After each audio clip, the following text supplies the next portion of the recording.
உங்கள் இதயத்தை இயேசுவின் திரு இதயத்திற்கு கொடுங்கள். அப்பொழுது உங்கள் வாழ்வில் உள்ள கவலை, கஷ்டம் இவை அனைத்துக்கும் ஆறுதல் கிடைக்கும். அன்புக்குரியவர்களே, இன்று இயேசுவின் தூய்மை மிகு திருவிழாவை கொண்டாடுகிறோம். இயேசுவினுடைய தூய்மை மிகு இதயத்தின் விழாவை இன்று கொண்டாடி கொண்டிருக்கிறோம்.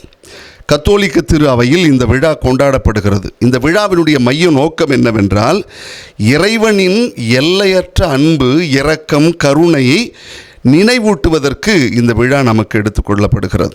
அன்பார்ந்தவர்களே, இந்த பக்தி எவ்வாறு தொடங்கியது என்று சொல்லும் பொழுது 17ஆம் நூற்றாண்டில் பிரான்ஸ் நாட்டில் புனித மார்கரெட் மரியே அலகோக் என்பவர் சிற்றாலயத்தில் ஜெபித்து கொண்டிருக்கும் பொழுது அவருக்கு ஒரு காட்சி வருகிறது.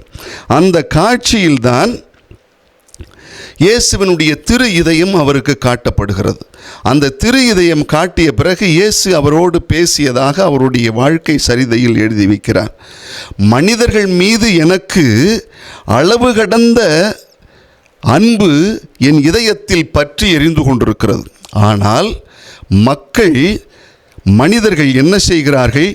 அதற்கு பதிலாக, என்னுடைய அன்புக்கு பதிலாக நன்றி கெட்டத்தனத்தையும் அவமரியாதையுமே செய்கிறார்கள் என்று சொல்லி அவருடைய சரிதையில் எழுதி வைத்திருக்கிறார். இதிலிருந்து இயேசுவின் திரு இருதய பக்தி தொடங்குகிறது. அன்புக்குரியவர்களே, இதயம் என்பது வெறும் உடல் உறுப்பு மட்டுமல்ல. மற்ற உறுப்புகளை விட இதயத்திற்கென்று ஒரு சிறந்த மதிப்பு இருக்கிறது என்றால் அது இதயம் என்பது உணர்வுகளின் பிறப்பிடமாக இருக்கிறது. அங்குதான் உண்மையான இதயத்தில் குடியிருப்புகள் இருக்கிறது. இந்த காட்சியில் வரப்பட்ட அந்த இதயத்தை நீங்கள் பாருங்கள். இயேசுவின் திரு இதயத்தை பாருங்கள். அதில் காயம்பட்ட இதயமும், அதில் முள்முடி சுட்டப்பட்டதும், நெருப்பு சுவாலை பற்றி எரிந்து கொண்டிருப்பதும் தெரியும்.